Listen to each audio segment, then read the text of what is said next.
ఈరోజు మనం healthy and tasty జొన్న రవ్వ ఎలా చేయాలో చూద్దాము. ఇది మనం మార్నింగ్ బ్రేక్ఫాస్ట్ లాగైనా, afternoon lunch or night dinner లాగైనా మనం తినొచ్చు. చాలా హెల్తీ ఫుడ్. ఫస్ట్ ఇక్కడ నేను 3/4 గ్లాస్ అంతా జొన్న రవ్వ అనేది తీసుకున్నాను. అబ్జర్వ్ చేయొచ్చు, నేను ఫుల్ గ్లాస్ అంతా పోయలేదు, జస్ట్ 3/4 అంత గ్లాస్ అనేది పోసుకున్నాను. ఇప్పుడు ఒక చిన్న గిన్నెలో ఇప్పుడు జొన్న రవ్వ అనేది వేసుకోవాలి. ఇక్కడ జస్ట్ ఒక క్లిప్ అనేది మిస్ అయింది. ఇందులో మనము రవ్వ మునిగేంత వరకు వాటర్ పోసుకొని ఒక 10 to 15 మినిట్స్ అలా సోక్ చేయాలి. ఒక 10 to 15 మినిట్స్ తర్వాత ఇప్పుడు మనము ఒక కడాయి తీసుకొని ఆర్ ఒక బగోన్ తీసుకొని అందులో మనం ఎంత క్వాంటిటీ అంత రవ్వ తీసుకున్నామో అంతే క్వాంటిటీ 3 గ్లాసెస్ ఆఫ్ వాటర్ అనేది పోసుకోవాలన్నట్టు, సేమ్ క్వాంటిటీ. ఇప్పుడు స్టవ్ ఆన్ చేసుకోవాలి. వాటర్ వేడయ్యే వరకు మంటను అనేది హై ఫ్లేమ్లో పెట్టుకోవాలి.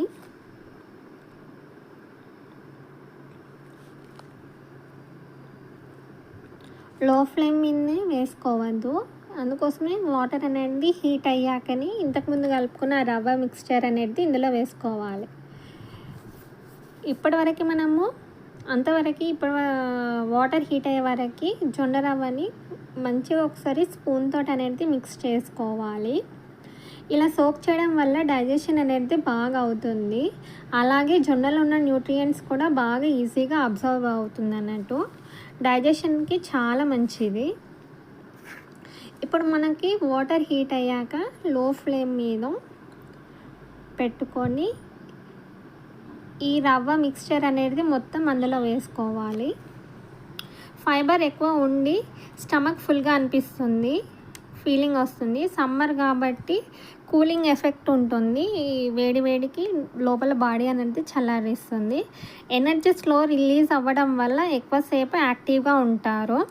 హెల్దీ లైఫ్ స్టైల్ ఇప్పుడు ఫాలో అయ్యే వాళ్ళకి వెరీ గుడ్ ఆప్షన్ అని చెప్పొచ్చు ఇది. ఇప్పుడు మనం ఆ జొన్న రవ్వని అంతా పోసుకున్నాక వాటర్లో స్పూన్ తోటి మంచిగా కలుపుకోవాలి. ఒకవేళ మనం ప్లేట్ ఇలానే మొత్తం పెట్టుకున్నాం అనుకో పొంగుతుంది, అందుకోసమే కొంచెం స్పేస్ ఉండేటట్టు ప్లేట్ అనేది పెట్టుకోండి. మధ్యలో ఇక్కడ మనకి వైట్ లేయర్ అనేది ఫామ్ అవుతుంది కదా, స్పూన్ తోటి అయితే మిక్స్ చేస్తూ ఉండండి, ఎందుకంటే కింద ఉండలులాగా కడుతూ ఉంటుంది. అందుకోసమే మధ్యలో మనం స్పూన్ తోటి మిక్స్ చేస్తూ ఉండాలి. ఇప్పుడు ఇలా బబుల్స్ లాగా వచ్చినాక లో ఫ్లేమ్ మీద పెట్టుకొని ఉడికించాలి. వాటర్ మొత్తం అబ్జర్వ్ అయ్యేదాకా ఈ జొన్న రవ్వని అలానే లో ఫ్లేమ్ మీదనే ఉడికించాలి. మనకి ఇది ఈజీగా ఒక 15 మినిట్స్ అయితే పడుతుంది.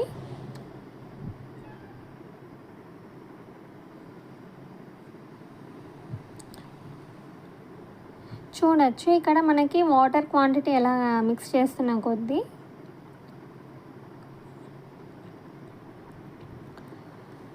మళ్ళీ మనం ఇప్పుడే మిడిల్లోనే ఆఫ్ చేసుకుంటే మొత్తం వాటరీ ఉంటుంది. అందుకోసమే మొత్తం వాటర్ అంతా అబ్జర్వ్ అయ్యేదాకా మనం దీన్ని బాగా ఉడికించాలి.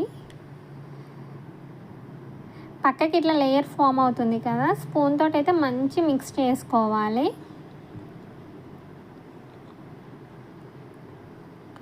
మనకి లో ఫ్లేమ్ మీద ఇక్కడ వాటర్ ఏ కన్సిస్టెంట్ కనిపించద్దు, ఇట్లా బబుల్ లాగా కూడా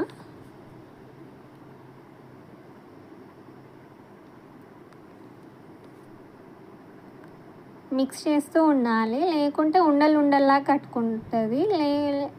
ఒకవేళ మనం మిక్స్ చేస్తే మాత్రం ఇలా స్మూత్గా వస్తుంది అన్నట్టు.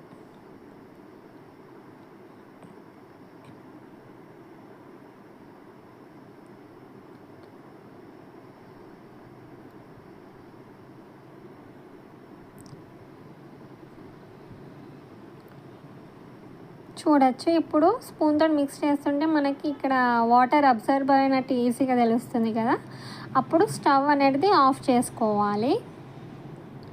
ఇది మనం కర్డ్లోకైనా, కర్డ్ ఉన్న సాల్ట్ అయినా, పచ్చిపులుసు అయినా, మ్యాంగో పికిల్స్ అయినా, పప్పులతోటైనా, ఏ కర్రీతో అయినా సూపర్ టేస్టీగా ఉంటుంది. ఇప్పుడు మ్యాంగో పికిల్ సీజన్ కాబట్టి ఆవకాయతోటి అయితే నెక్స్ట్ లెవెల్ ఉంటుంది టేస్ట్. ఇప్పుడు మనము స్టవ్ ఆన్ చేసుకొని సర్వింగ్ బౌల్లో సర్వ్ చేసుకుంటే బాగుంటుంది.